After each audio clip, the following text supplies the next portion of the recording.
Assalamualaikum warahmatullahi wabarakatuh. Selamat malam. Perkenalkan, kami dari kelompok Pria Misterius akan mempresentasikan tugas proyek kami, yaitu untuk proyek UAS yang berjudul The Penjumlahan Matriks. Di sini saya akan memperkenalkan diri. Nama saya Syahid Lukman dengan NIM 2414011112. Kemudian yang dilanjutkan kawan saya. Nama saya Muhammad Ariel Afriza dengan NIM 2414011073. Di sini saya akan menjelaskan poster yang kami buat dan flowchart untuk programnya. Di sini kami membuat poster yang berjudul The Matrix, Get Out of the Matrix. Selanjutnya saya akan menyampaikan tentang flowchart pada program kami, yaitu pertama mulai, kemudian kita memasukkan input nama, umur, dan hobi. Kemudian kita menggunakan operasi if, yaitu apabila umur kita lebih kecil dari 1, maka akan kembali lagi pada input perkenalan nama, umur, dan hobi. Dan apabila tidak, kita akan langsung masuk kepada subprogram intro. Di mana pada subprogram intro ini kita menampilkan menu utama operasi matriks yang kemudian akan muncul pilihan 1 sampai 6. Apabila kita lanjut pada pilihan, maka akan muncul pilihan 1. Apabila kita tidak dapat pilihan, maka pilihan akan kembali kepada menampilkan menu utama operasi matriks. Apabila iya, maka tadi akan muncul pilihan 1.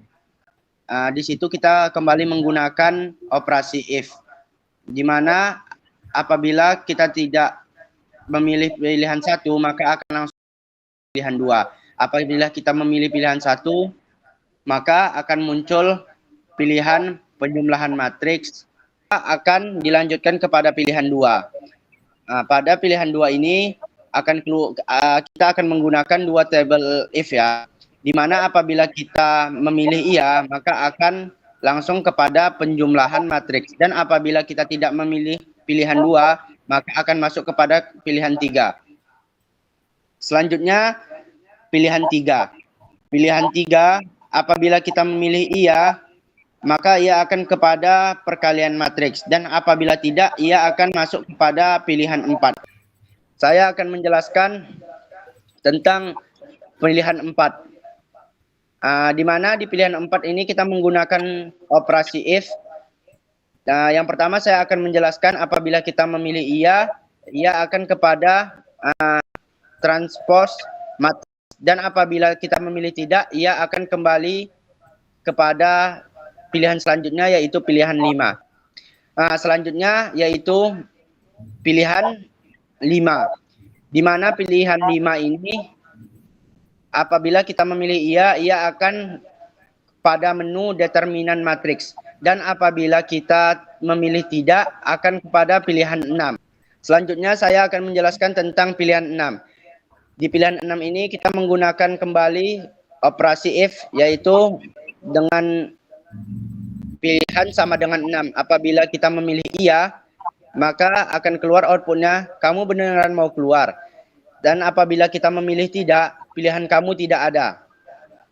Di sini saya akan menjelaskan apabila kita memilih iya, maka akan keluar kamu beneran mau pilih keluar. Kemudian kita kembali diberi operasi if, yaitu yakin sama dengan y. Apabila kita memencet tidak, maka akan kembali kepada menu utama. Dan apabila kita memencet iya, maka program kita akan selesai. Oke, terima kasih kepada Syahid atas waktunya yang diberikan. Sekarang saya akan melanjutkan penjelasan mengenai codingannya. Karena codingan yang panjang sekali ini, jadi saya bakal langsung masuk. Nah, di menu utama ini terdapat 5 operasi utama nih, ditambah satu kayak pintu keluarnya gitu di nomor poin 6. Nah, kalau kita misalnya input yang pertama itu 1, dia bakal langsung masuk ke penjumlahan matriks. Nah, di sini tuh udah dikasih tahu nih batasnya 1 sampai 3 aja nih. Kalau misalnya kita masukin misalnya 4 sama misalnya 0 deh. Dia bakal nampilin kayak gini. Itu udah di luar batas gitu doh. Jadi kita disuruh masukin yang bener. Kita kita skip aja lah. Langsung kita masuk ke perkalian lah misalnya. Dari sini ada 2 kondisi nih disuruhnya. Dia lebih kecil dari 1, batas baris dan kolomnya 1 sama 3. Dia harus berada dalam situ. Dan kondisi yang kedua, kolom matriks A harus sama dengan baris matriks B. Udah diperingatin tuh. Nah, misalnya kalau dia kolom A-nya itu beda, ini kan 2 kali 1. Dia misalnya 3 kali 2 lah. Kan beda itu kolom A sama baris B-nya. Dia bakal gini. Di menu keempat itu transpose. Kondisinya itu sama juga yang kayak yang pengurangan sama penjumlahan sama pengurangan. Kalau kita misalnya maksudnya ordonya 2 kali 2 misalnya. Nah, dia bakal nampilin ini transpose-nya. Dia tinggal dibalik aja tuh kolom sama barisnya. Tidak, kita masuk ke yang kelima itu determinan. Kita di determinan ini udah dimasukin nih. Langsung dikasih menu. Mau ordo 2 kali 2 apa 3 kali 3. Misalnya kita keluar dari 6. Nah, ditanya lagi tuh, kita mau keluar beneran nggak? Kalau misalnya nggak kan dia bakal balik lagi. Kalau misalnya keluar, ya udah kita end lah gitu. Mohon maaf jika ada salah kata. Demikian saya kembalikan kepada Syahid teman saya. Terima kasih.